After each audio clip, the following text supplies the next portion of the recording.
man's bag. That's some dedication. It's huge. That's a massive bag you have, sir. We're early, aren't we? We're not actually supposed to start talking. No. 1:30. Oh, okay. Shh. Okay.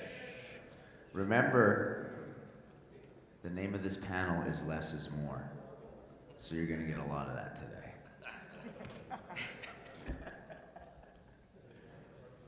Does that mean you charge more for less? That's an excellent point, actually. Yeah. Oh, they're photographing this. They're recording this. Oh, are I they? have to clear that with my agent. Luckily, she's in the room.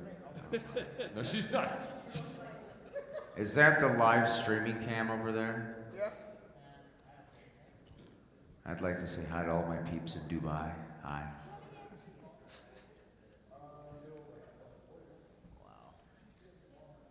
Holy smokes. Who's had their morning coffee? Hello. Yeah? Ahoy. Ahoy Good. the balcony. Good. Oh, hi. Why are you all the way up there then? Come to the front row. Bird's eye view. The gremlins.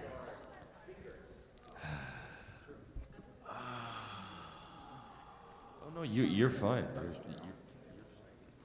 Okay, we're gonna do a little, No, it's good. No. we're gonna do a poll here.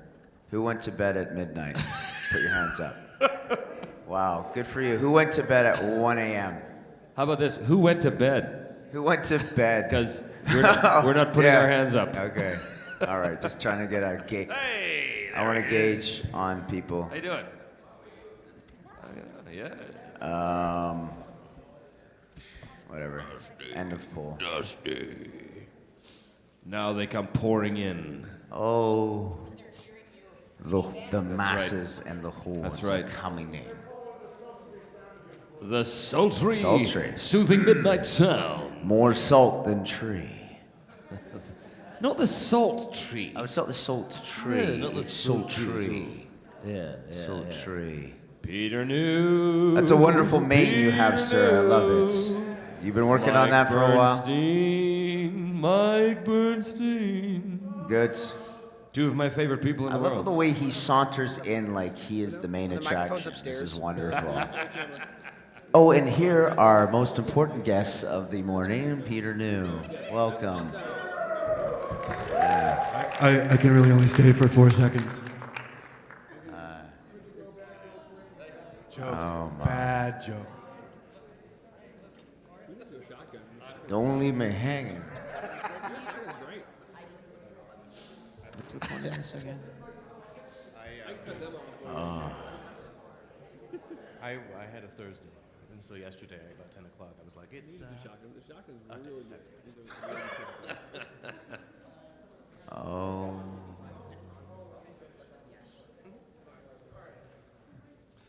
Huh? Is this it? No, we're not starting yet. No, I know we're not starting. I'm just wondering as far as guests go. Mr. Epstein's here to bother us.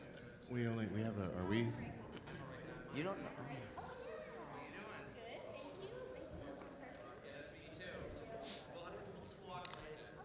Have a little Talk. walk. We'll talk. This is a big room filled with empty people. Empty people? Dusty has a gilded This is a big room filled with empty people. Empty people and Sam Vincent. Yeah. No, No. That's a compliment. You don't want to be all filled up with anything. You will hear only compliments from us. today. Empty is good. We were all talking. sleeping in Oh, I didn't realize that Mark Oliver is here as well. He is. He's hiding. Mark Oliver, come out of your shell. Where are you, Mark Oliver? Come here, yes, come. Oh, come on. Give him some applause. Yes. We never got that. Wow, we never got You can applause. share my microphone. We're waiting on one more person. Oh, one more person. Who are we waiting for? Michelle Creber. Oh, yes, Who Michelle. I hear made it into town and performed. All right. She's, But like a little child, I went to bed early. last night, so I missed it. you went to bed early? To bed early. I know. No, that's all right. Oh, no. Oh, okay. That's all right. Had to be done. Just Michelle. Yeah, we're waiting for her. Waiting on Michelle. Well, what time is it? I don't know. No, it's fine. Just got 2 minutes. She has 2 minutes. Just Okay, 2 so minutes. this morning I'm 5 eating. Minuten. This morning I'm It eating says breakfast 5 with Minuten. Peter New, and I take out my phone to, I don't know, check Twitter or something. And he takes a picture of me with the phone. Yes, it's a large phone. If you see me with this, it's a gigantic phone. I'm all right with that. It should be. So I'm going to check my gigantic phone to see what time it is. Wonderful. And I'm going to right now. It's not how big it is, it's what you What's do that? with it. But the phone, I mean. May I ask something of people? Are there any aspiring voice actors here already? So you wonder perhaps where we draw our inspiration from. Well, we're going there already. I've had a lot of coffee already. Now, I just came straight from Berlin to be here today. So I'm a bit jet lagged. No. These are the sort of sacrifices we make because we belong to you, but I have to show this with you because this is a very compelling example of the Russian accent. This is a Russian television producer in Berlin. I think you can I do this properly? Oh. Hendrikse. I hope this picks up. Check this out.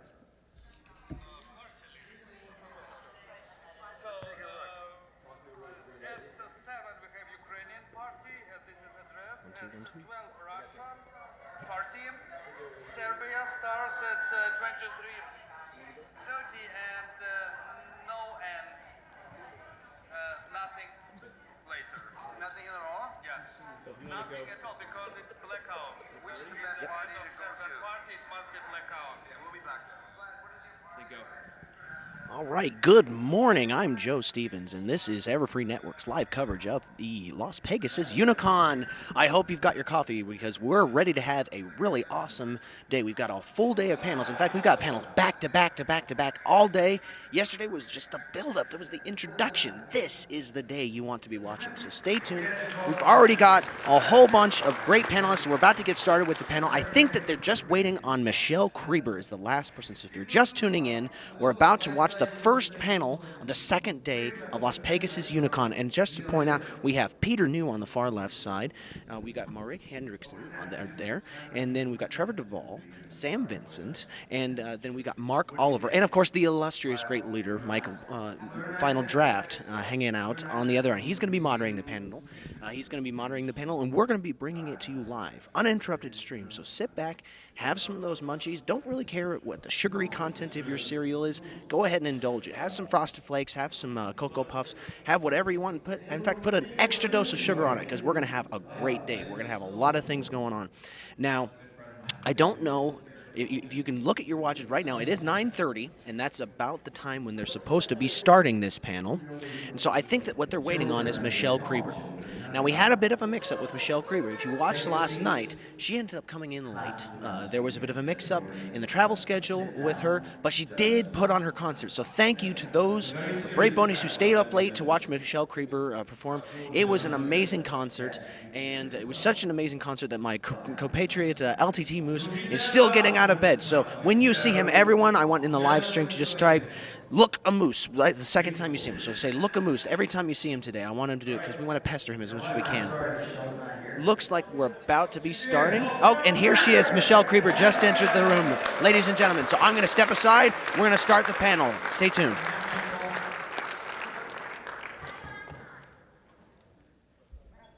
Shh, everyone quiet. What are you waiting for? Quiet and wait.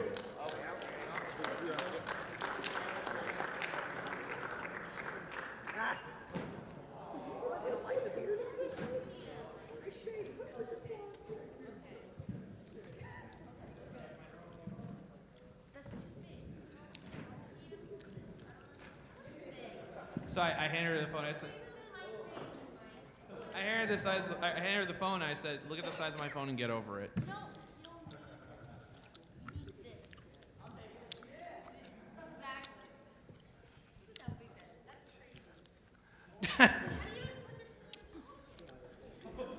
That's the wrong question. We don't worry about such things. All right, so everybody, I guess we can get this panel started. If anybody's out in the hall, come on in. This is the making the most of your screen time. Oh, panel. okay. I That's think that's the name different of because it. I was thinking that it was called Less is More. It is and called I that, and I too. thought that given that this is Vegas, there's a little irony going on there. Yeah. Less is more. It's called the Black Ice Special Edition, darling. Yes. No one knows what it means. It's not a She will. wild jersey, Look it up. so it's Google it. irrelevant. Black Ice.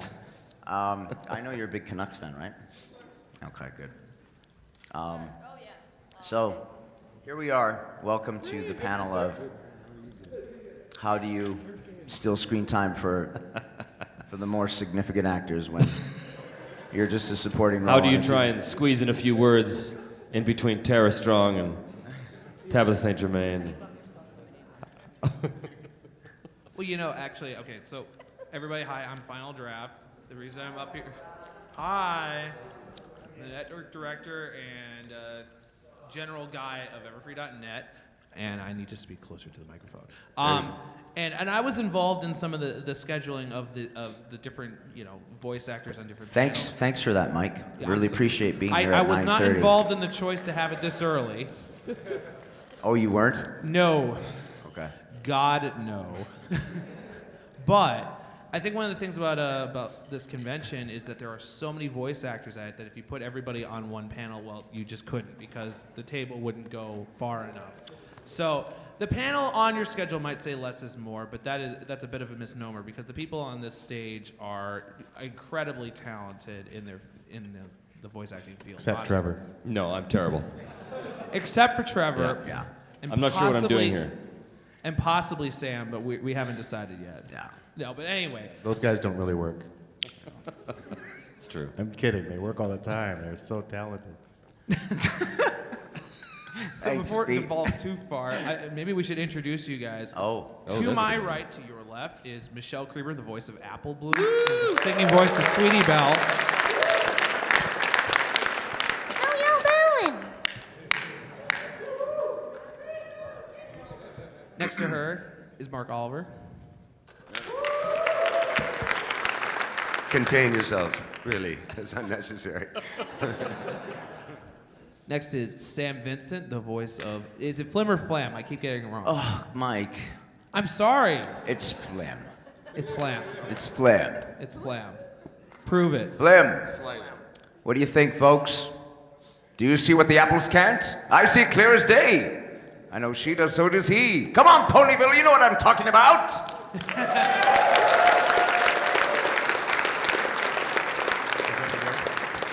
That was a very bad version of the voice. I'll warm up into it, don't worry. Next in line is Jesse Ventura. No, Trevor Devall, who is the voice of Fancy Pants, the voice of, I believe, Hoity Toity, and Iron Will. Iron Will. Thank you very much. And to his right is Marika Hendrikse, the voice of Gilda. You may also know her from the anime Black Lagoon, where she voices Revy. Remy and Black Lagoon. Some people here know what that's about. It's okay to admit, the anime stuff that you love right now. It's okay. Don't worry about it. It is okay to admit it. Admit it. I admit it. And at the end of the table is the illustrious train conductor, and of course Big Macintosh, Peter New.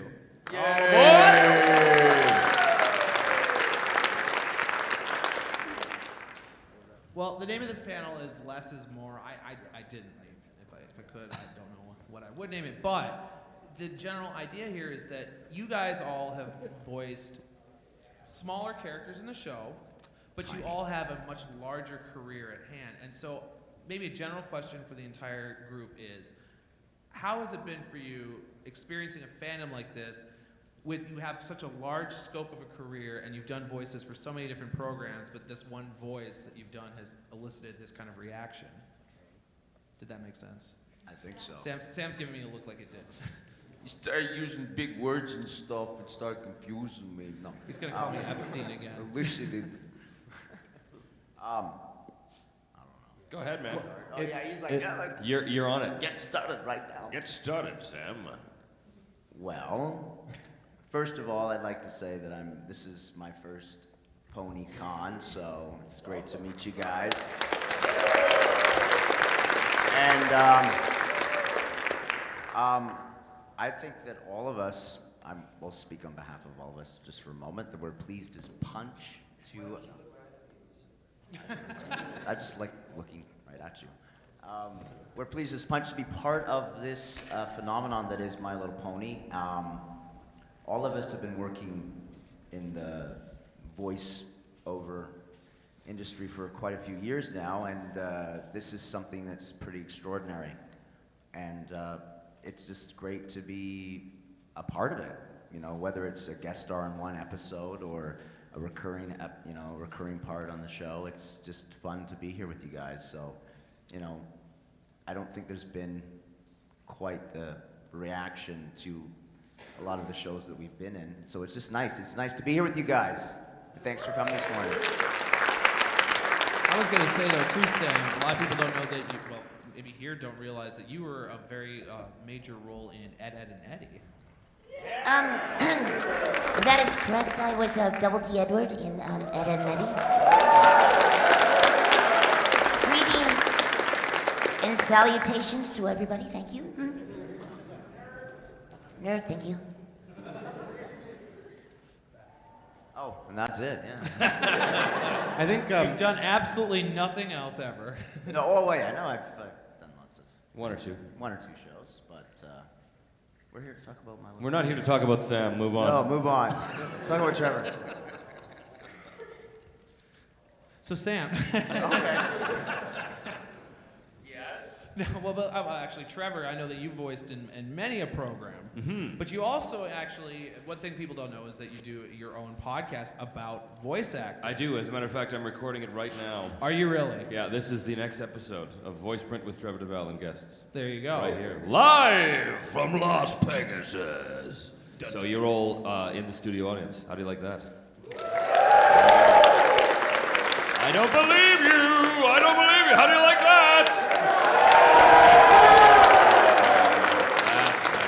That's better. Yes, I do. Well, Yeah. I was going to say, though, I mean, you've voiced in multiple different programs. You've talked to a lot of different people. Have you ever seen this kind of a reaction, even to a larger role in a show that you've voiced? No. It seems to me that most of the voice actors I've spoken to haven't encountered a fandom that has reacted so much to one particular program. Yeah, no, I mean, we've done a lot of conventions over the years, and it's a lot of anime conventions, a lot of them, and they're great. They're fans, but they're fans of many different things. But I've never seen so many people get so crazy about one particular show like this, in the ways that the fans of My Little Pony do, and it's a phenomenon. I think it's a phenomenon. But I dig, man. I dig.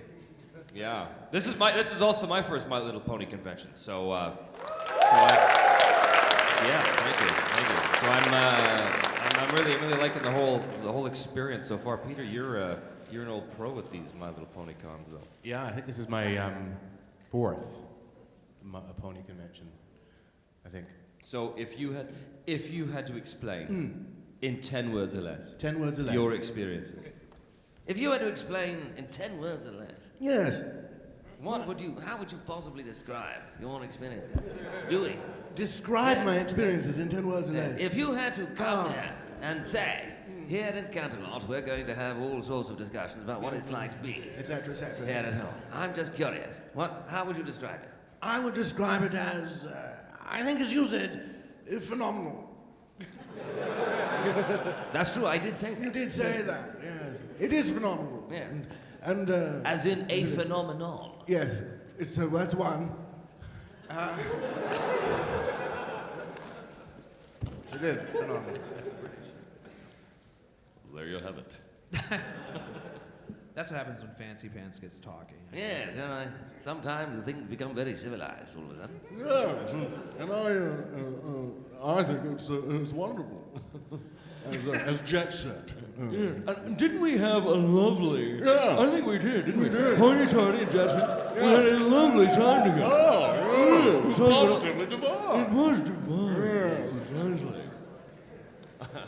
Michelle leaned over and she goes, I don't know what's going on. Well, but Michelle, you've been to several of these conventions now, probably more than most of the people on this panel.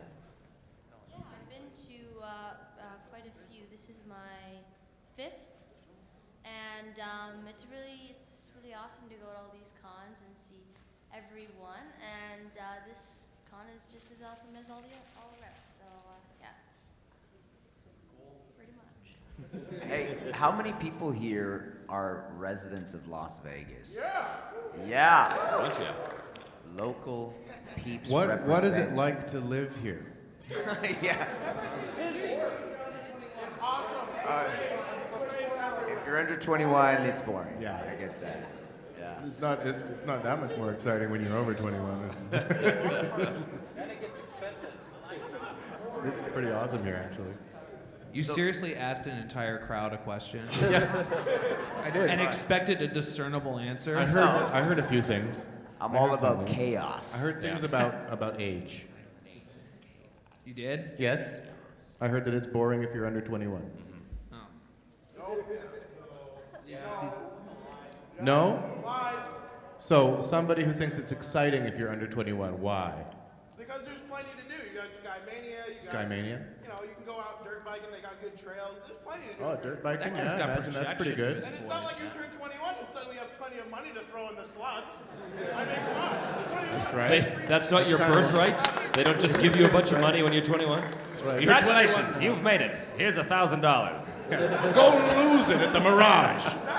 That's right. Right? That's right. $3,000 when you turn 21. Oh, that'd be a good deal.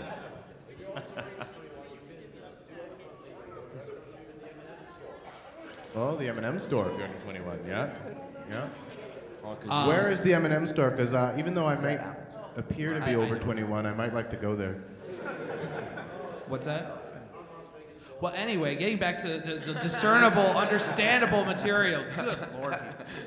Well, the thing is, this answers a little bit of the question of this panel. How do you make the most of your screen time? You just keep opening your mouth. That's right. And keep drawing attention to yourself as much as you possibly can. And I think that is Pretty part much. of what happens. Well, I think one thing, too, that I was talking with Trevor when I was interviewing him, a month and a half ago. Time flies. Time flies when you're having fun.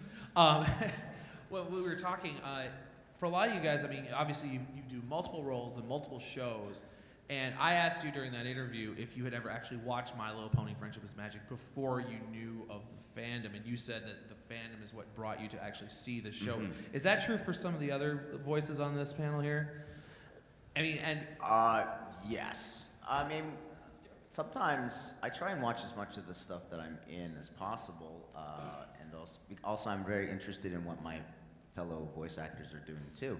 But the first time I watched My Little Pony, I think it was because I'd just done the Super Speedy Cider Squeezy 6000 episode, and it finally got on YouTube, and I watched it, and I was like, oh wow, this is pretty dang fun. And then I just started watching the show because it's a great show, and I'm really impressed with the work that all the people are doing on the show. Andrea and Tabitha and Ashley and all the whole cast. They do a fantastic job. So I was just in a session on Thursday, actually, and obviously I can't tell you about the content of the episode, but to sit there and watch Tabitha play 3 characters to herself.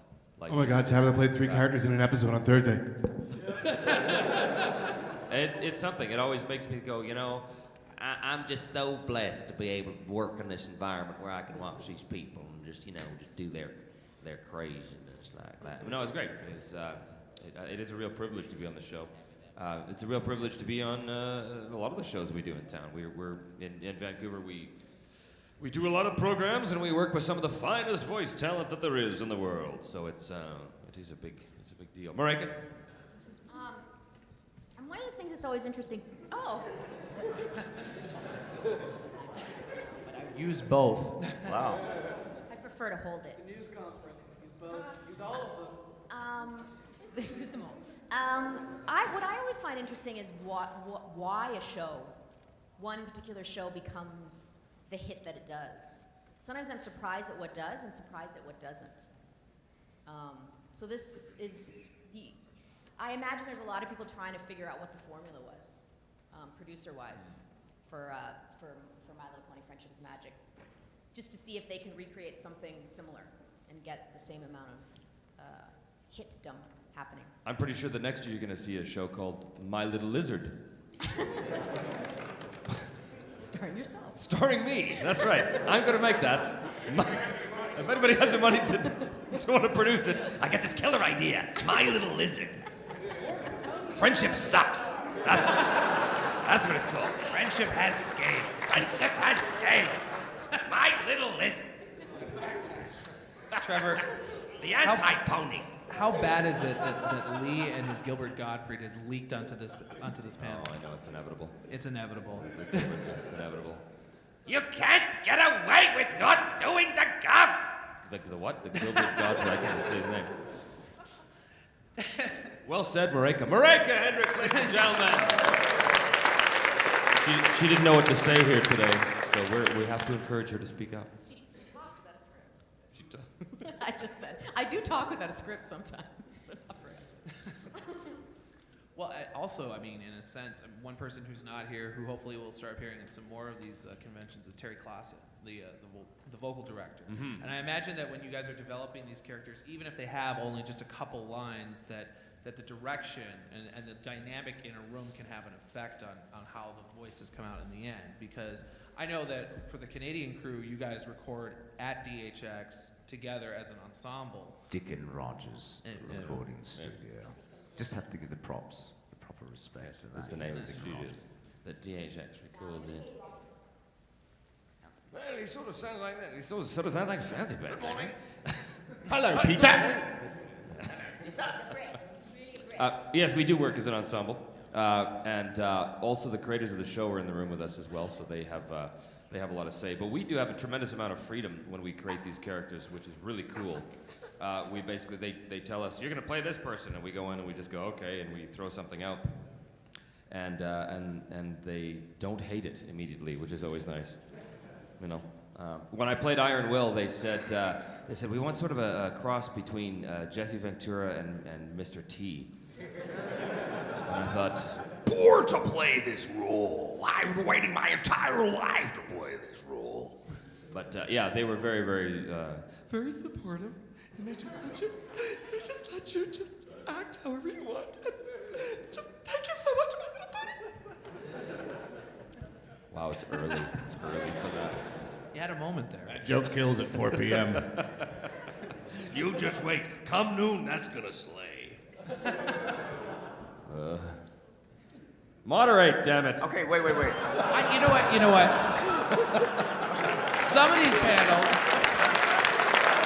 First of all, let me just set the record straight here. There's no containing the energy of a panel full of voice actors. There's no way to moderate it. You just try to steer it as best you can. Look at them. They're going crazy. Even Michelle's in shock. Yeah, she's in shock. I mean, you know, when the three of us, Claire and Natty and I, all those Cutie Mark Crusaders were at Everfree Northwest, I knew that was crazy, but you know, still, I don't know if we can top that. I don't know. I think they what can. we can do. I'm just kidding. Of course we can. It's a challenge. It's a challenge. It is on. Bring it! Yo, get your Cutie Mark Crusaders and I'll meet you out, I don't know, outside For the record, Rarity's house and we'll... we don't even have cutie marks yet, so I get know. your facts straight, please. I know you don't have a cutie mark. Honestly, Sam, I just don't understand. I just don't understand why you can't, learn. Just I'm learn. trying to learn, believe me. I'm trying to use my brain as much as I can. It's too early for me. Don't let her talk to you like that. If some pony tries to block, show them that you rock.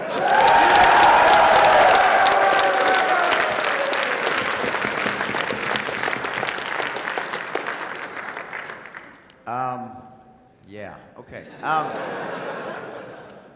I guess everybody's aware that up here we have two griffins.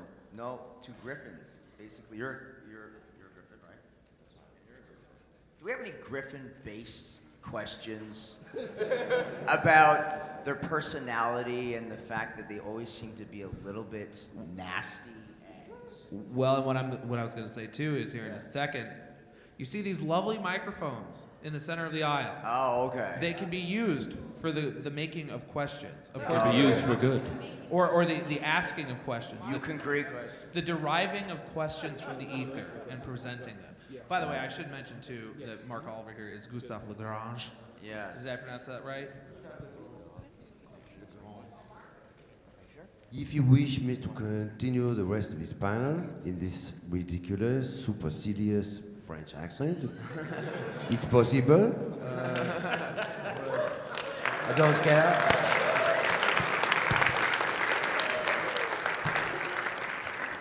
And if somebody has an eclair to hand off to him, show it.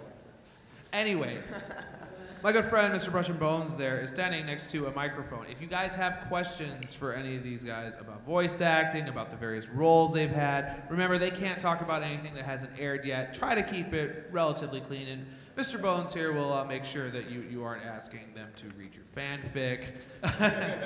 So. Oh, I see. It happens. It happens. It happens.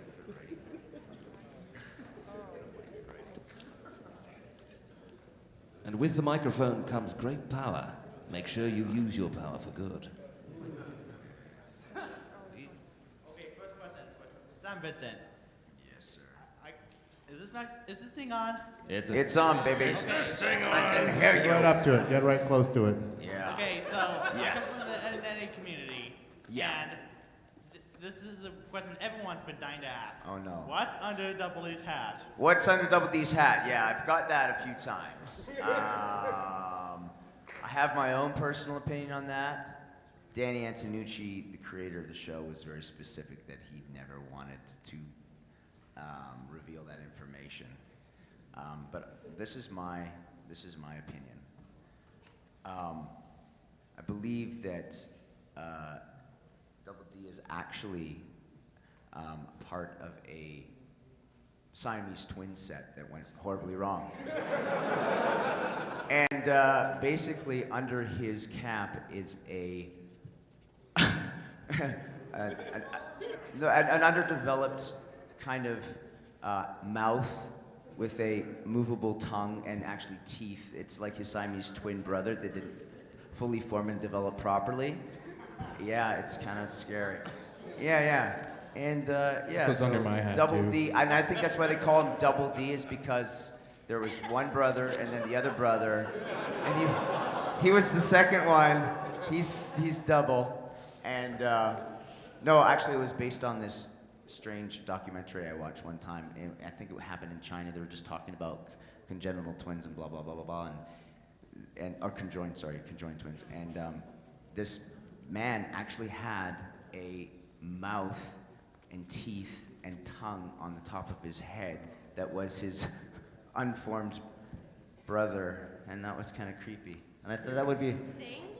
I thought that would be a neat idea for Double D. That's what he's been hiding, is he has a brother on the top of his head. Doesn't want anybody to know about it.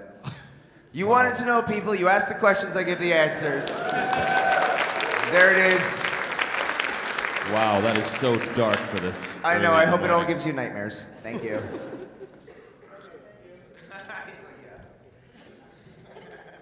I have two questions. First is for Peter New. Hello. Hey, we've heard a lot of Big Mac's outer we've heard some of Big Mac's outer dialogue. I was wondering, have you thought of what some of his inner thoughts might be before he says an E up?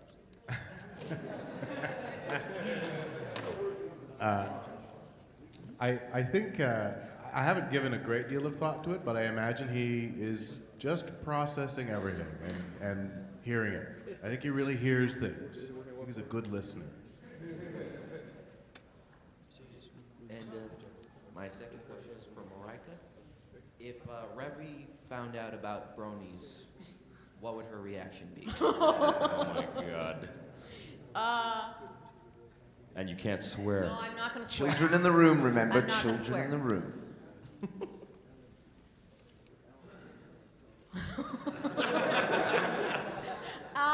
okay, a few possibilities went through my mind.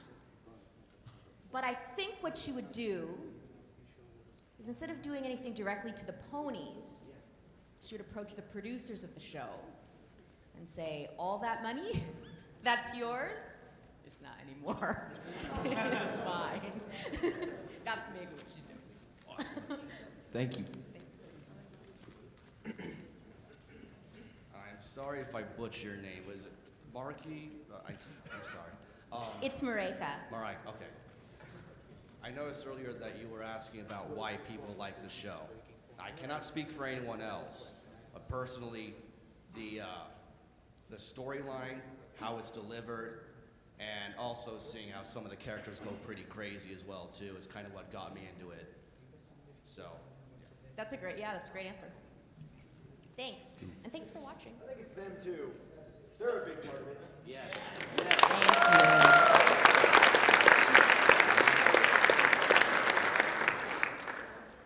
This is intended for all 6 of you, so how did you guys get into voice acting? You know, how to get agent, auditioning, everything. You know, how did you kind of got into voice acting? I won a lottery.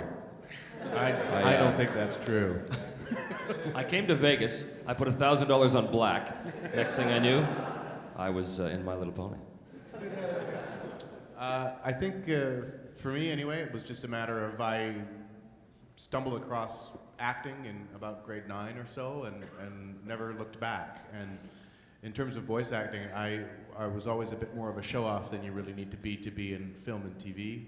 So, you know, you have to be kind of small on camera, and I really like to be bigger. So it just made sense to go into voices from there. Peter's like, I love to be bigger than his characters. Yup. For me, I started working towards a career as a performer when I was about 5, and voiceover was a natural progression. The kind of the big impetus was I was in a play and I had to cry like a baby on the side of the stage, and my agents, I'd been asking them to submit me for voiceover, and they just sort of didn't really do anything about it. And when they came to see the play and heard the baby cry, they came backstage and said, "You really should be doing voiceover." So that's sort of how that happened. When I first came to this planet,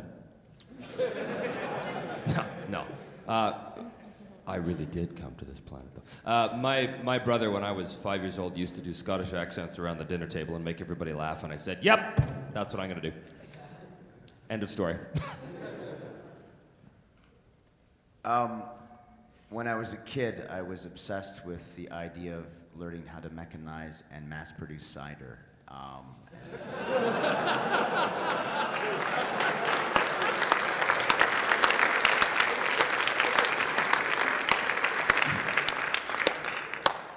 But for some reason, I didn't follow that career path. Was it because you had to wear a hat over the majority of your head? Is that something to do with that? Yes. Yeah. I wasn't terribly thrilled with the wardrobe that was required for it. But instead of doing that, I decided to become an actor. And I started with theater in high school, and then I got an agent, got film and television, and then they started doing cartoons in Vancouver, which was kind of strange. I don't think anybody expected that. But I think it was one of those things that a lot of people, maybe some of you out there, have always had this thing where you love to do voices and you love to make your voice do weird things and make weird sounds with your voice. And oh, well, look what we have here, brother of mine. It's the same in every town. Unicorns with fancy vests and weird hats.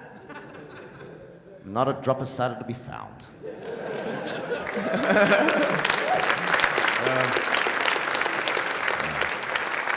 They've been following me everywhere. It's creeping me out. No, I'm just joking.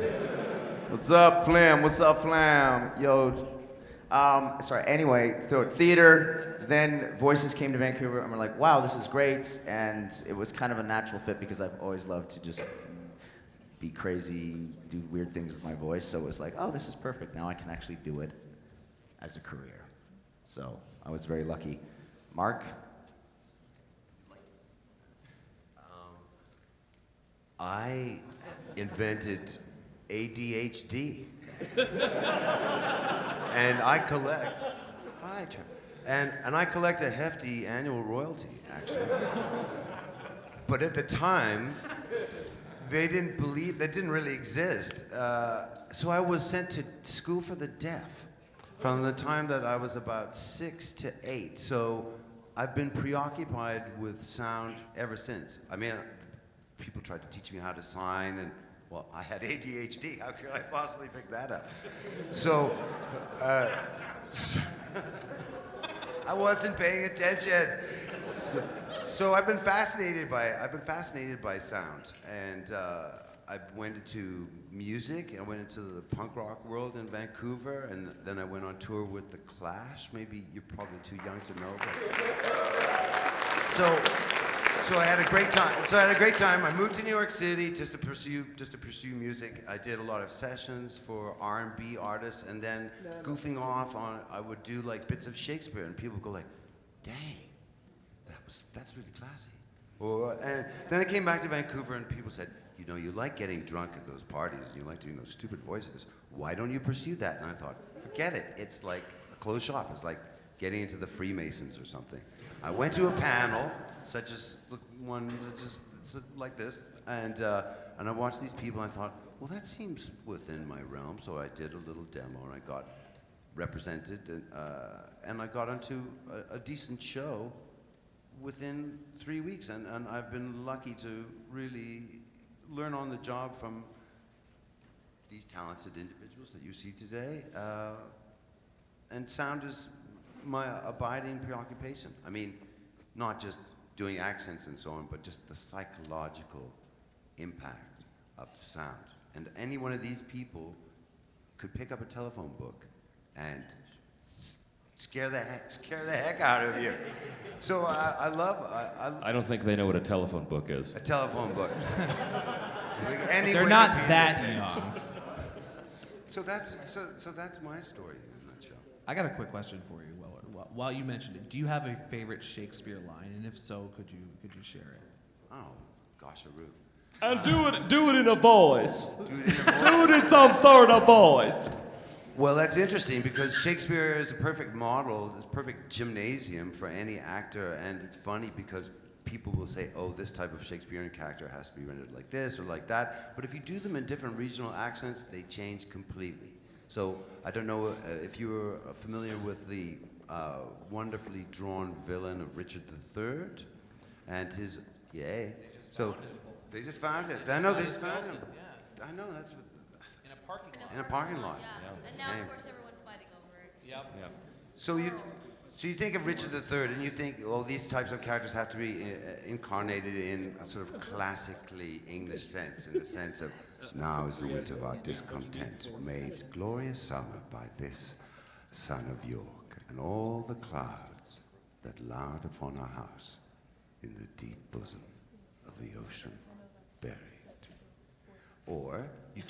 Or let's try and take Richard III and make him into a demented Confederate general, a la Nathan Bedford Forrest. And so you could handle him in a very sort of grandiloquently Southern fashion, in the sense of, and now is the winter of our discontent, made glorious summer by this son of York, and all the clouds that had lowered upon our house in the deep bosom of the ocean buried.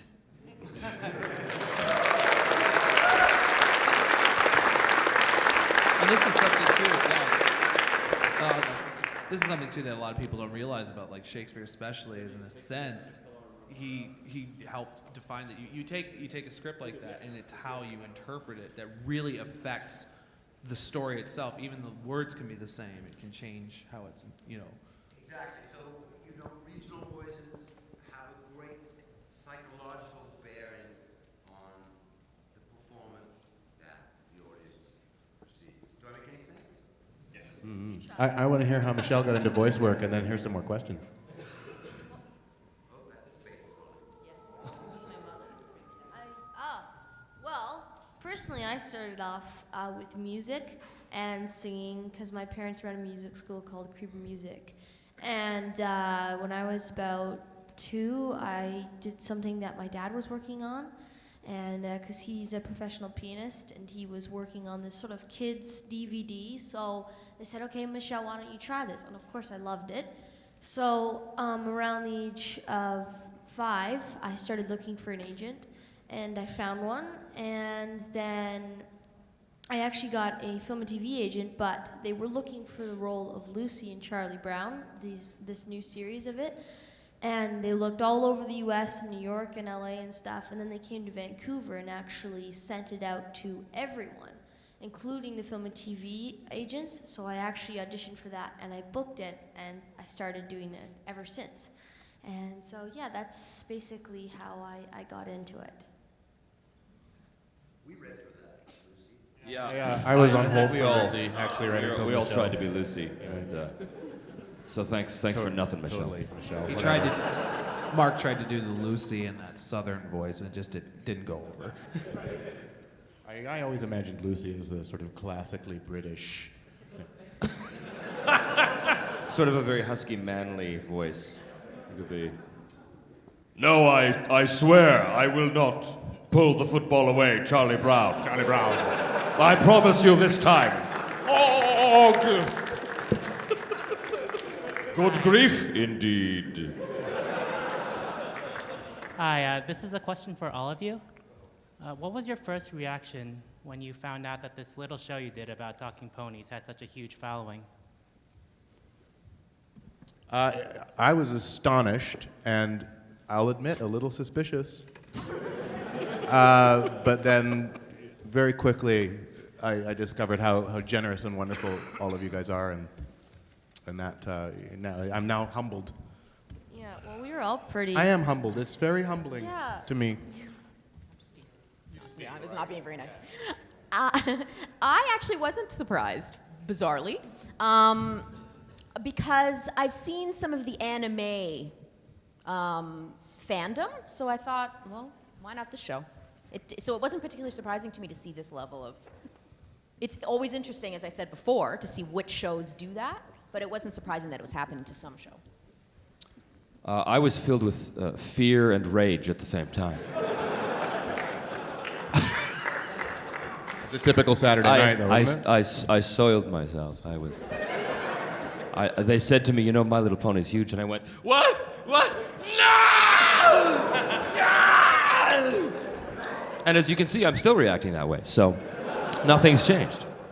And you totally acted that way at the UBCP Awards, by the way. He picked up the table through it. That's right. We were nominated for a big award back in our country of Canada, far away, this foreign land where we come from. It is a lovely place filled with shoes. It is a lovely place, filled with many ices for the sculpting. We were nominated for an award, and Andrea Libman carried the day that day. But it was myself and Andrea and Lee Tockar, who was also here, and Sam Vincent. And she won for Pinkie Pie, yeah. Yeah, she Andrea won for Pinkie Pie, so let's give it up to Andrea. Big, yeah. Well, and Tabitha was nominated Oh, yeah. And Tabitha was nominated for her portrayal of Rarity, I suppose. Yes. So. But the point of that is that out of all of the people who were nominated for that award, I think 3 out of 5 were for My Little Pony. So that tells you something, right? Hi. Well, I wasn't surprised when I heard about it. I was, because yeah, like Marika said, I mean, been doing cons and everybody's got their thing, you know, whether it's an anime show or some people are into Star Trek, Star Wars, whatever. I have my favorite things, and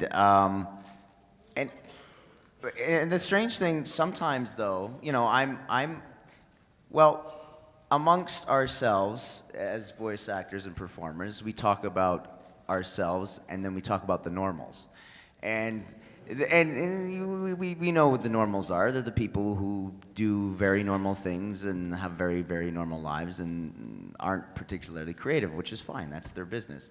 But when you always mention, you know, well, so what are you going for? Oh, I'm going to a BronyCon, blah blah blah blah, and you describe it to them. They go, oh, that's weird.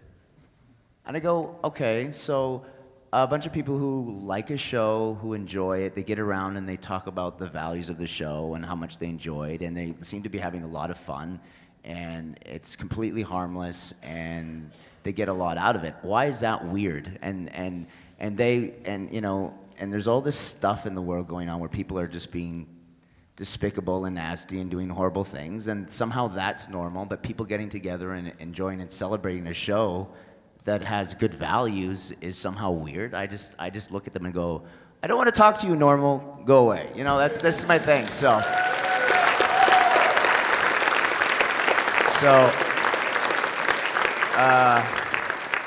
I think it's great. I'm all for good, clean fun, and I'm glad you guys enjoy this stuff because it's good for you. There you go. I don't know if I'm digressing, but it reminds me, I think of my father, who was a Supreme Court judge who'd ask me to come out for dinners every once in a while to kind of official junkets.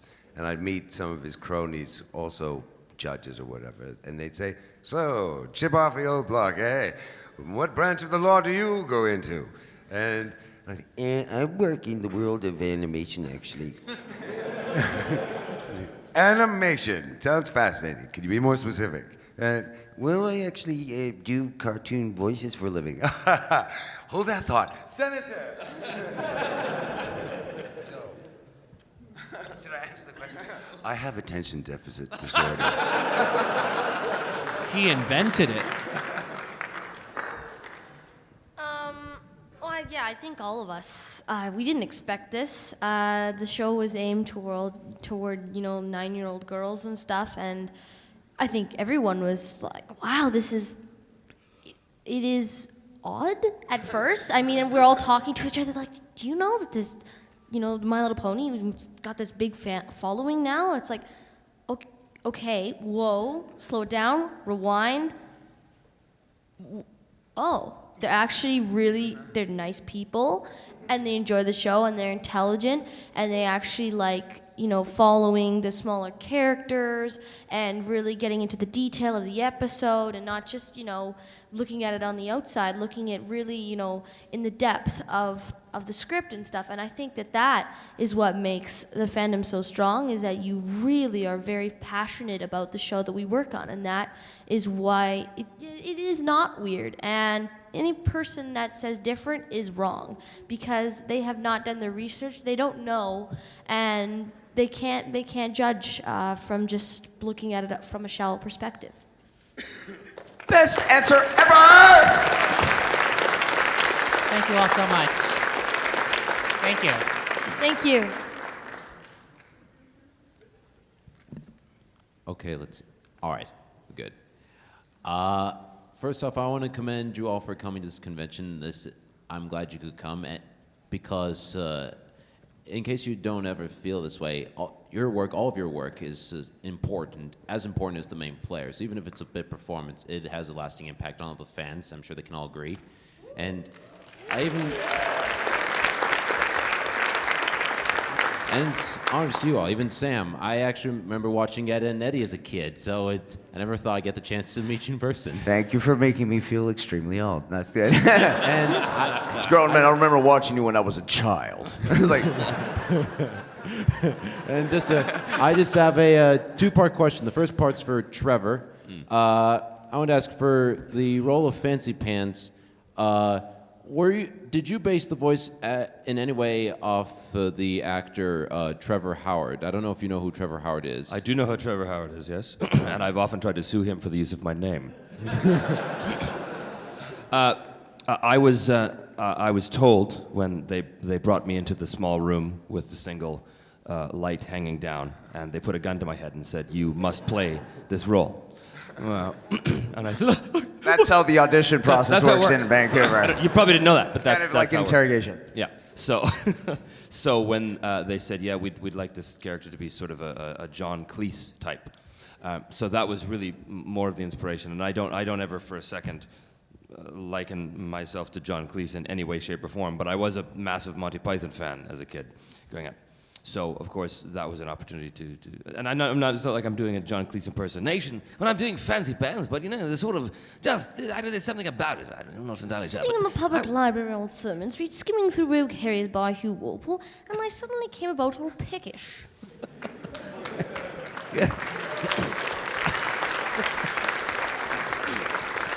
This parrot is dead! Yes, anyway, go on. It's a very dead parrot. And we could just go on and on. Chocolate frogs lightly killed. That's very impressive that you know these references, I must say. And the second question is for Michelle. I was wondering if you could say in Apple Bloom's voice, buy some apples. Buy some apples?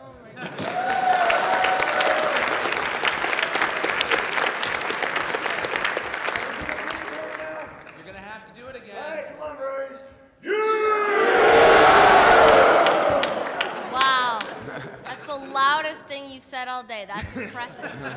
I trained under Iron Will. So I have a question for, it's not really Peter and Michelle, like the ones who don't show up regularly. If you can give us a yup or nope, do you have any plans for doing other voices or just future work in the show? It's not like of course I have plans to do. It's not really, because, yeah, you're a regular. It's for them.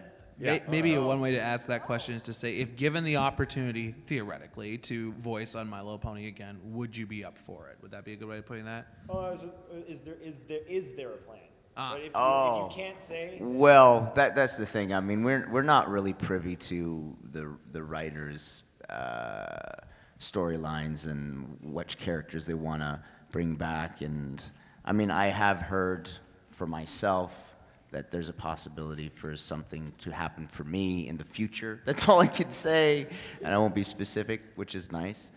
But obviously, now that this thing is happening, it really is a thing where people are starting to dig back through the, wait, I played this other guy, everybody's like trying to recollect what they did on the show, because everybody wants to be like, yeah, I did that character too. Like, everybody's getting like, nah. They're very, and yeah, believe me, there are a lot of voice actors who would love to be on My Little Pony right now, just doing anything on the show because they've seen the reaction, and we're it's fun to have the interaction with the fans. So we're excited, but we don't really have any control over that.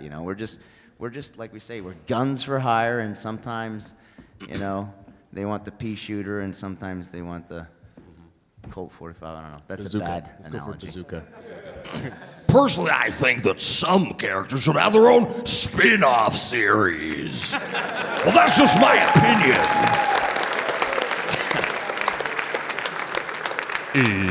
Yep. And one more question. I just wanted to say that I look forward to seeing you all next year at the My Large Griffin convention.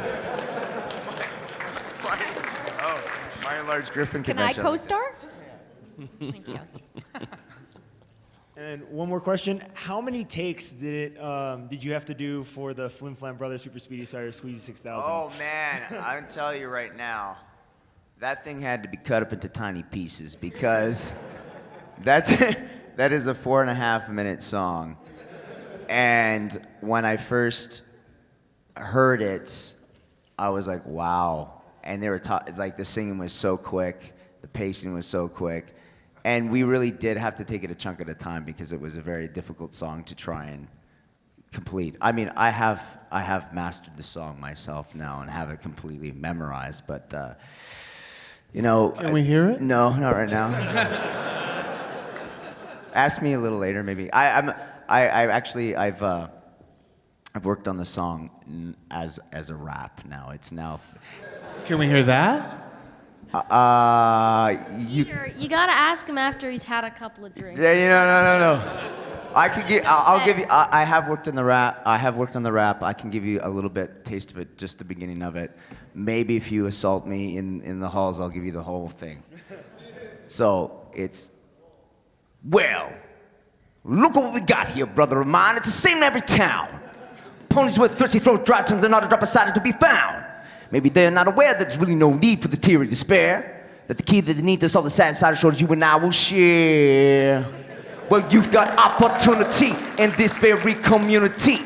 He's Flam with the world famous Flam brothers. Traveling sales ponies, non-power. Non-power, what?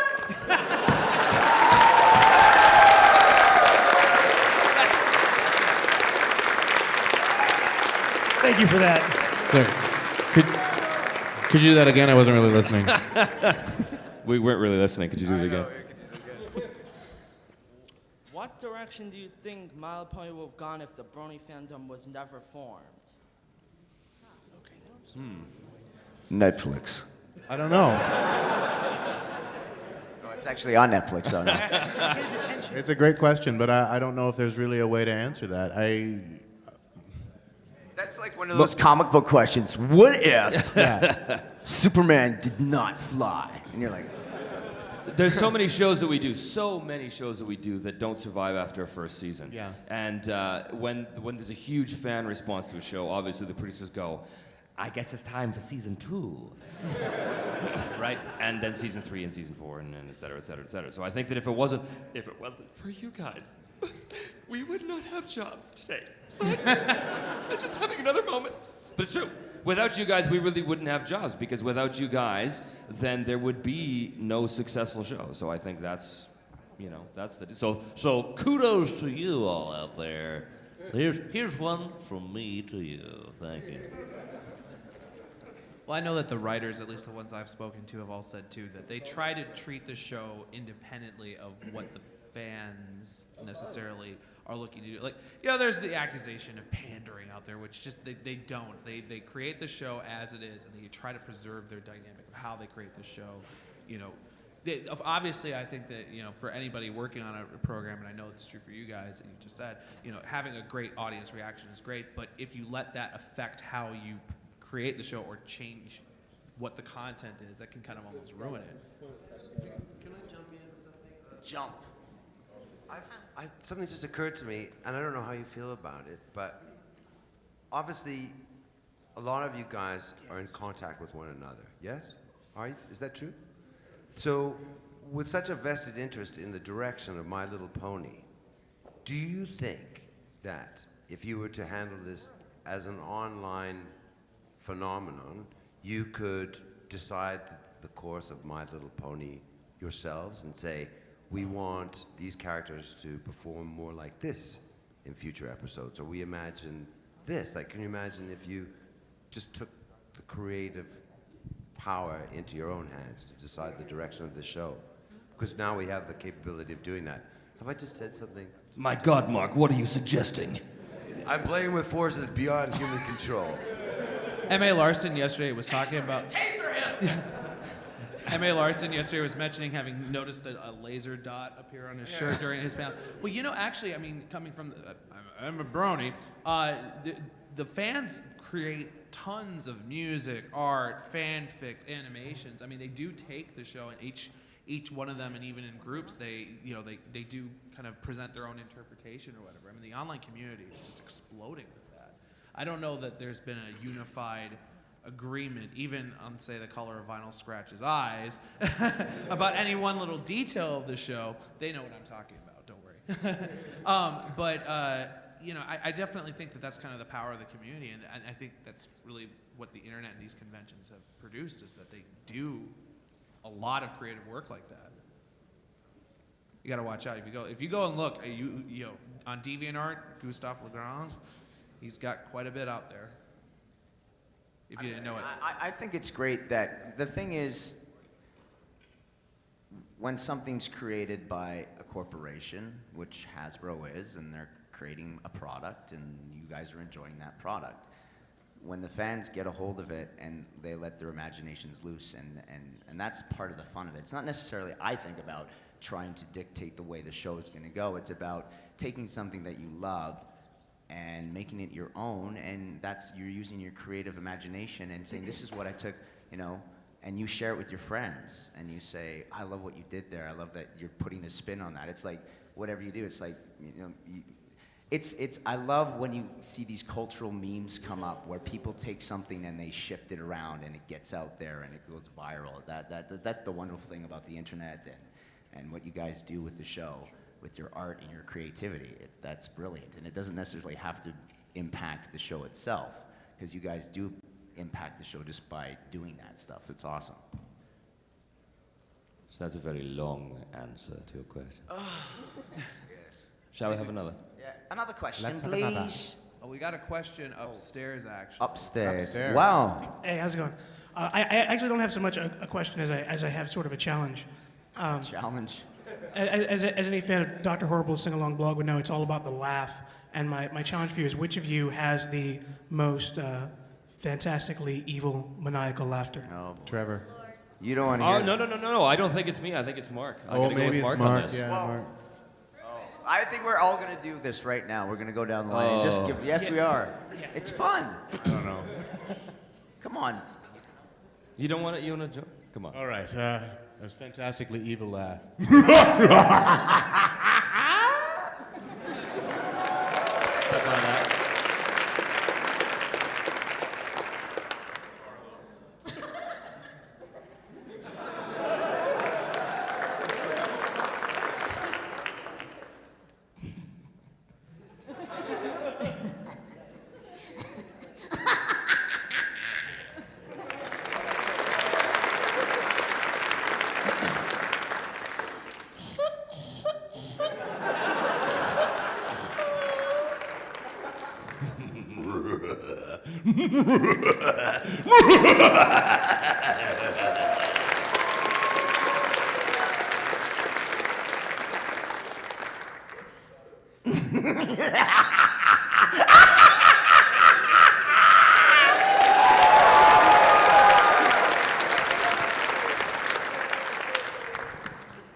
Okay, what is it going to be? Tittering Maniac? Or Maniac!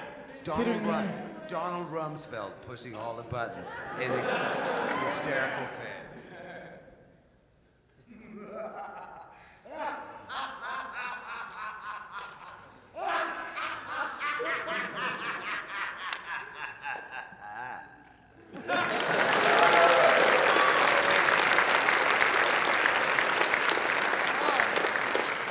You ain't heard nothing yet.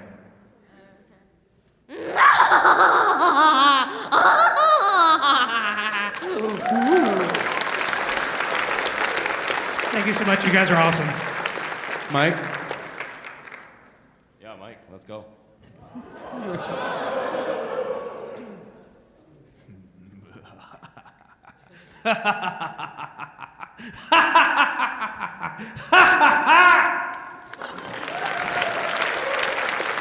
That was pretty weak, Draft.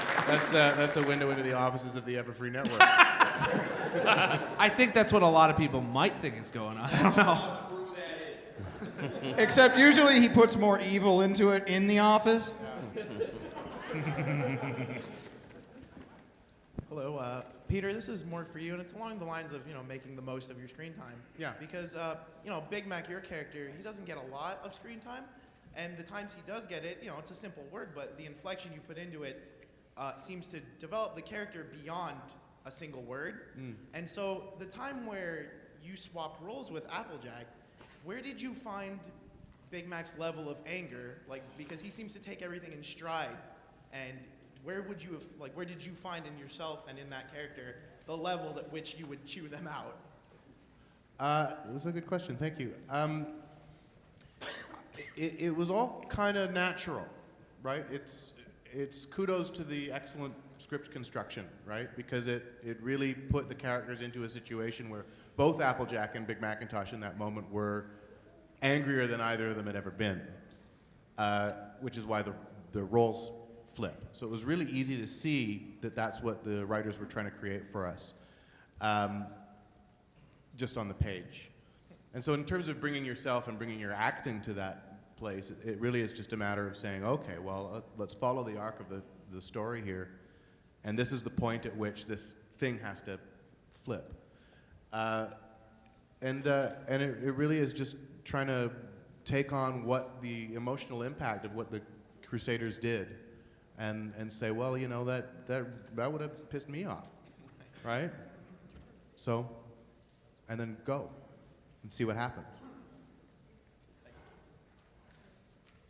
I think we got time for maybe one or two more questions. We're going a little over time, but that's a good thing. Yeah. This question is for our future Griffin overlords. As predator characters in a land of leaf-munching ponies, how did you approach that particular character? Did the fact that they were predators come into your preparation for those characters, and have you thought more deeply about maybe their backgrounds to get to that point? I used 3 last time.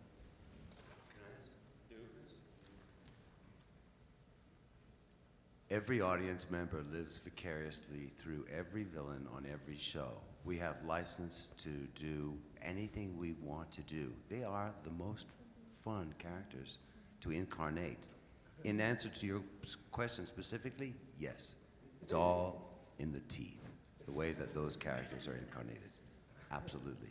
You know, in fact, someone said to me, the origin of the smile goes back thousands and millions of years to the attack of reptiles, anticipating the successful defeat of their prey. So this gesture, the smile, is happening immediately before that. So My Little That's why we Lizard has smile. a future, is what we're saying. I don't know about you guys, but the song Smile with Pinkie Pie just has a completely new meaning to me now. It's scary. I would never have said that, but I totally agree with it. It's just really.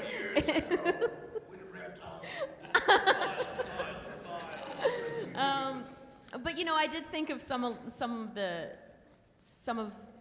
things that Mark said in a sort of less eloquent manner, such as putting a sense of like a growl into the voice of Gilda, because she is part lion, and that she does really relish, you know, capturing, and like cats do. It's not just about capture and kill immediately. It's not very nice what goes on, and so I sort of kept that in mind for sure. And villains are great to play. Thank you.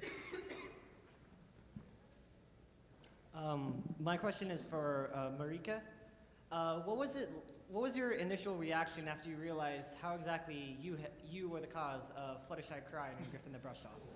When I saw that in the script, I was like, oh, that's gonna go over well. But you commit yourself. That's what you do. You can't think of, you know, outside influences and what might happen and who's gonna like it and who's gonna not like it. You do what the character is doing, and you do what the script directs you to do, with your own, you know, subtext and stuff around that. But you can't. I said it to one of you guys. For things like playing, when you play comedy and you play for a laugh, the joke will fall flat. It's the same with anything else. You can't play for the reaction. You just, for me, I stay within what the character is doing and what the character is feeling, not the results afterwards, because I wouldn't know that as a character yet. Does that make sense? Yeah. Okay. Thank you. Hi, how's everybody doing up there? This question is for Michelle. We all know that you have a fantastic singing voice, especially with Sweetie Belle. My question is, was there any other like vocal implications that you would use for your voice to, like sort of like versus your normal singing voice versus your singing voice for Sweetie Belle? Is there sort of like any difference you would use like between those two? Well, now that my voice has gotten older, I think I just have to make it a little higher now. But, you know, about 2 years ago or 3 or 4 years ago, however long it was, when we recorded the first Sweetie Belle song, the Hush Now Quiet Now, I think it was just my regular voice. And I mean, Claire and I have very similar voices because we're both the same age, and, you know, we both have that sort of high thing when we go into our singing voice and stuff. But, yeah, I guess there's no real specific direction that I was given to change my voice. All right, cool, thank you. Thank you. Hi there. This is less of a question and more of an appreciation, as people were mentioning earlier about what makes the show so great. Obviously, one major comment has been on how stellar the voice acting is, not just from the main characters, but the side characters. And I thought I'd let you know that one of my friends and mentors, he actually did the casting for Dust and Elysian Tale, if anyone has ever heard of that. He actually uses scenes that you guys have been in and performed as examples of how minor characters with not a lot of lines can still exude a personality that lasts beyond that. So I thought, you guys should be proud of the fact that not only are you being used to inspire new performers, but to inspire better performances. So. Thank you. Thank you very much. Thank you. Thank you. This is the last person in line, so can we get this last question? Yes. Yeah. So I've actually seen a lot of various interviews and panels with voice actors before, and I remember two in particular that stood out to me talking about how it was doing solo voice acting, about how when you're in a soundproof room by yourself, you get to yell, scream, grunt, smoke your crack pipe, whatever you want to do. But you also mentioned how you guys do it together. How does the different experiences compare versus solo versus group? Well, it's always more fun to act and react with your fellow voice actors, but sometimes it just doesn't work out. The schedules, can't find a good time where everyone comes in. But it is a great thing to have everyone there because you can, play off them and have a few laughs and stuff. And of course, Tabitha always brings cookies, so it's a bonus. Well, it's night and day. I mean, when you're doing it in the booth by yourself, you've got the voice director, you've got the engineer, and it's fun. You're riffing, but there's nothing like. It's like a ritual when you come in the morning. It's the before you go in the room. Everybody's catching up and having their cup of coffee and just talking and laughing and joking around. And then when we go in, we're doing our lines, and it's when you work with people who are very funny and gifted. It's like you guys would really get a kick out of sometimes when the dialogue or we take a line and we just kind of, one take's just a wasted take because we have to do something that we thought of that's just ridiculous and throw it out there because we're trying to get a laugh. And that happens all the time, and those are the kind of fun things that happen when you're in a room of creative, funny people. And then, like you say, then we go on our little break, and Tabitha pulls out the bunt cake or the cookies, and we eat, and then we get all sugar-fied, and then we go back in, we're like, ah! So we get our sugar high going, and then we go back in, and then it's even more like crazy, and then we get exhausted after 4 hours of working. We're like, oh, let's go home now. So it's basically like daycare. It's like daycare. Essentially. Yeah, it's daycare. But no, honestly, there's no comparison. I love working with my fellow actors in the room. I would, that's everything to me. So there you go. Yes. Thank you. Yep.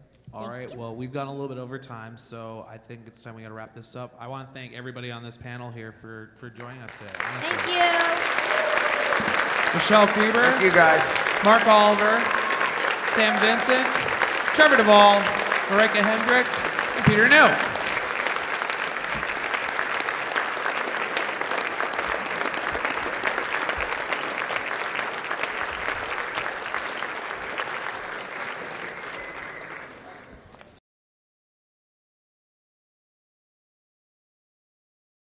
Man's bag. That's some dedication. It's huge. That's a massive bag you have, sir. We're early, aren't we? We're not actually supposed to start talking. No. till 9:30. Oh, okay. Shh. Okay. Remember, the name of this panel is Less is More. So you're going to get a lot of that today.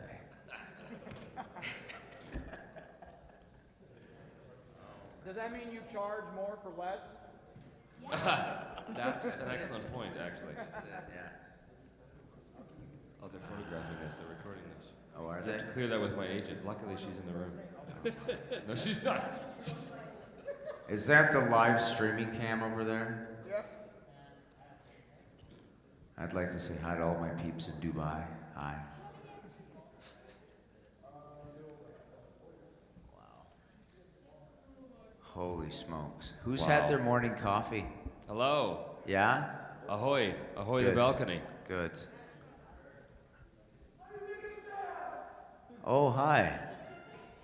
Why are you all the way up there then? Come to the front row. Bird's eye view.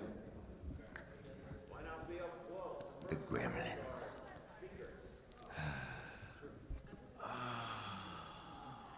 Oh no, you're fine. Okay, we're gonna do a little. No, it's good. No. We're gonna do a poll here. Who went to bed at midnight? Put your hands up. Wow, good for you. Who went to bed at 1 a.m.? How about this? Who went to bed? Who went to bed? Because we're not putting Yeah. our hands up. Okay. All right, just trying to get a gauge. Hey, I want to gauge on people. How you doing? Yeah. Whatever. End of poll. Dusty. Now they come pouring in. Oh. The That's masses right. and the hordes That's right. are coming in. The sultry, Sultry. soothing midnight sound. More salt than tree. Not the salt tree. Oh, it's not the salt tree. Yeah, not the it's salt sultry. Yeah, Sultry. Peter New. That's a wonderful mane you have, sir. I love it. You've been working on that for a while? Mike Bernstein. Good. Two of my favorite people in I the love world. the way he saunters in like he is the main The microphone's attraction. upstairs. This is wonderful. Oh, and here are our most important guests of the morning, Peter New. Welcome. I can really only stay for 4 seconds. Joke. Oh, my. Bad joke. Don't leave me hanging. What's the point of this again? I had a Thursday, and so yesterday about 10 o'clock, I was like, it's. I think you can do this properly. Oh. 86. I hope this picks up. Check this out.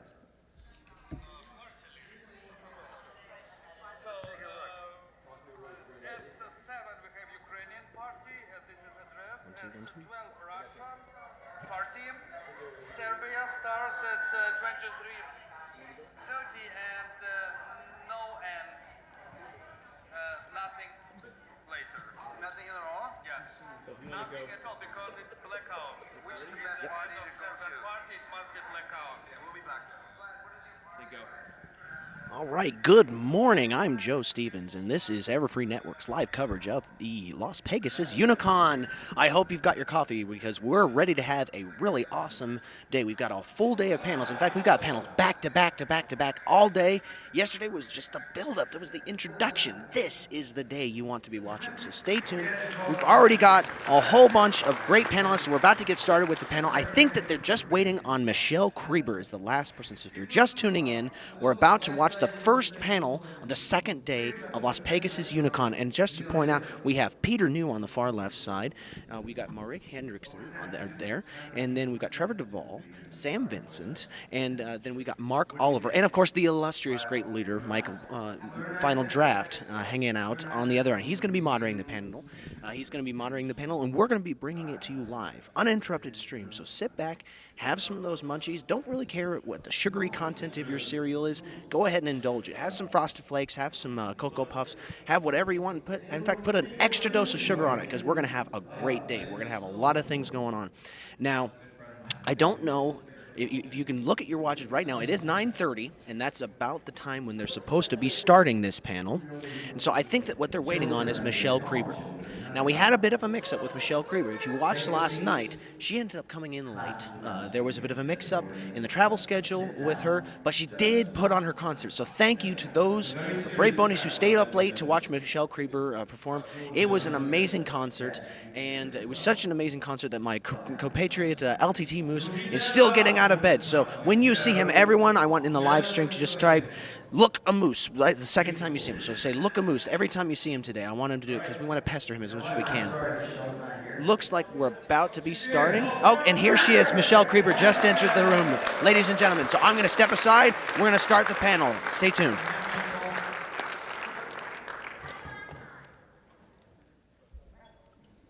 Everyone Run! quiet. What are you waiting for? Quiet and wait.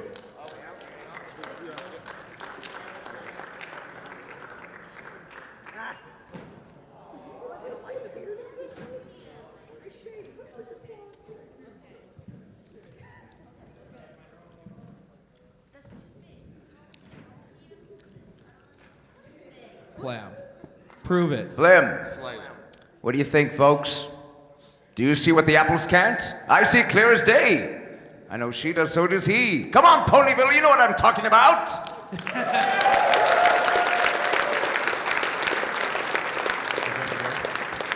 That was a very bad version of the voice.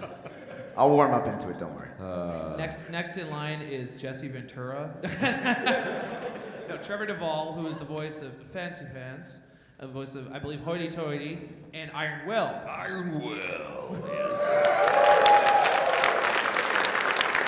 Thank you very much.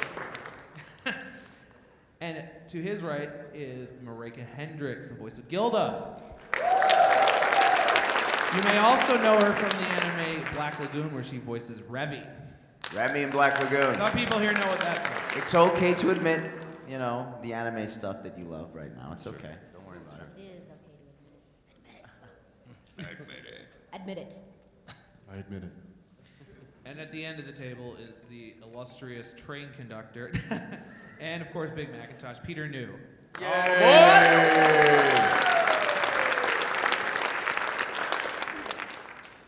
Well, the name of this panel is Less is More. I didn't name it.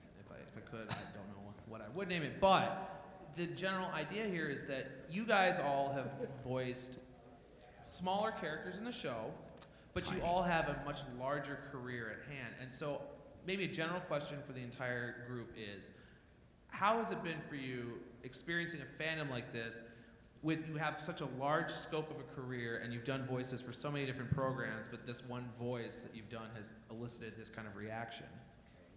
Did that make sense? I think so. Sam's giving me a look like it did.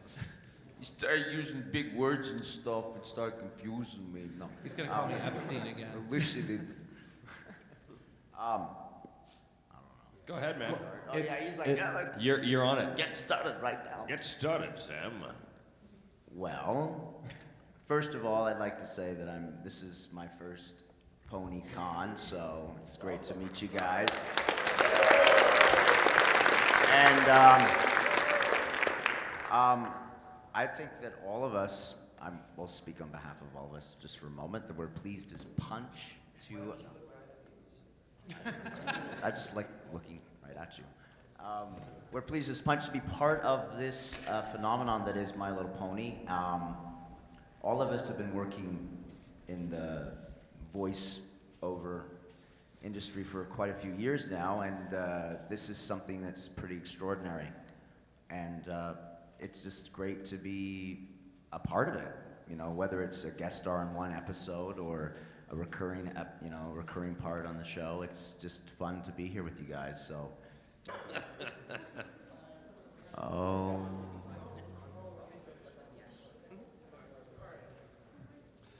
Huh? Is this it? No, we're not starting yet. No, I know we're not starting. I'm just wondering as far as guests go.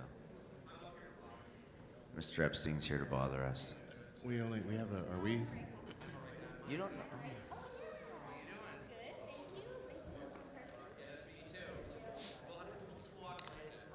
Have a little Talk. talk. We'll talk. This is a big room filled with empty people. Empty people? Dusty has a gilda. This is a big room filled with empty people. Empty people and Sam Vincent. Yeah.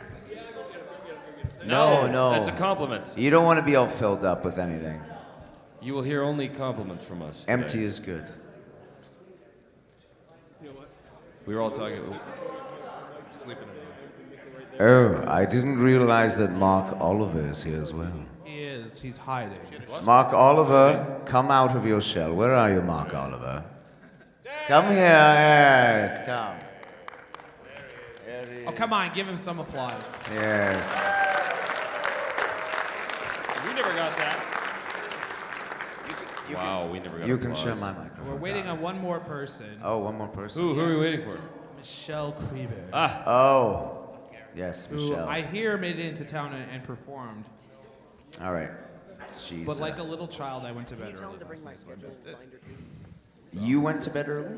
To bed early. I Wow. know. No, that's all right. Oh no. Oh, okay. That's all right. It had to be done. So just Michelle.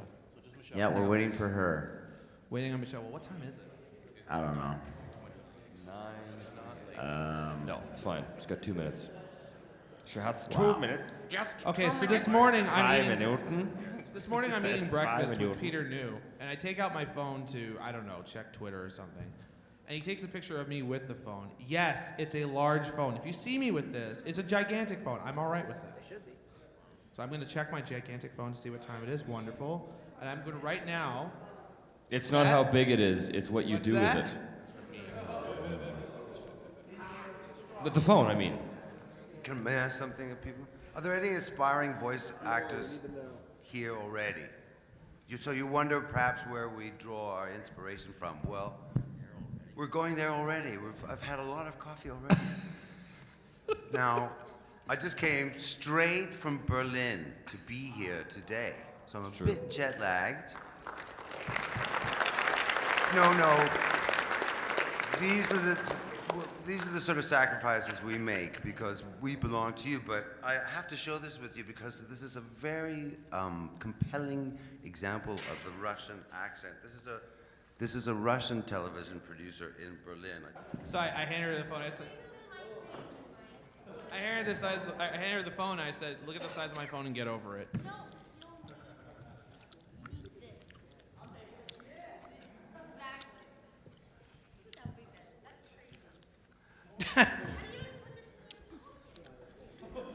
That's the wrong question. We don't worry about such things. All right, so everybody, I guess we can get this panel started. If anybody's out in the hall, come on in. This is the making the most of your screen time. Oh, panel. okay. That's the different. name of Because I was thinking that it was called Less is More. It is And called I that, and I too. thought that given that this is Vegas, there's a little irony going on there. Yeah. Less is more.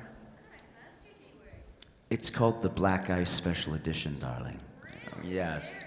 No one knows what it means. It's not a She will. wild Look jersey, it up. so it's Google it. irrelevant. Black Ice. I know you're a big Canucks fan, right? Okay, good. So, here we are. Welcome to the panel of how do you steal screen time for the more significant actors when you're just a supporting role. How do you on a try TV? and squeeze in a few words in between Tara Strong and Tabitha St. Germain? Well, actually, okay, so everybody, hi, I'm Final Draft. The reason I'm up here, hi, I'm the network director and general guy of Everfree.net, and I need to speak closer to the microphone. And I was involved in some of the scheduling of the different, voice actors on different Thanks for that, Mike. Yeah, Really so- appreciate being here I at was not 9:30. involved in the choice to have it this early. Oh, you weren't? No. Okay. God, no. But I think one of the things about this convention is that there are so many voice actors at it that if you put everybody on one panel, well, you just couldn't because the table wouldn't go far enough. So the panel on your schedule might say less is more, but that's a bit of a misnomer because the people on this stage are incredibly talented in the voice acting field. Except honestly. Trevor. No, I'm terrible. Except for Trevor. Yeah. And I'm not sure what I'm doing possibly- here. And possibly Sam, but we haven't decided yet. Yeah. No, but anyway. Those guys don't really work. It's true. I'm kidding. They work all the time. They're so talented. So Thanks, before it Pete. devolves too far, maybe we should introduce you guys. Oh, To that's my a good one. right, to your left, is Michelle Creber, the voice of Apple Bloom, the singing voice of Sweetie Belle. How y'all doing? Next to her is Mark Oliver. Contain yourselves, really. That's unnecessary. Next is Sam Vincent, the voice of, is it Flim or Flam? I keep getting it wrong. Oh, Mike. I'm sorry. It's Flam. It's Flam. It's Flam. It's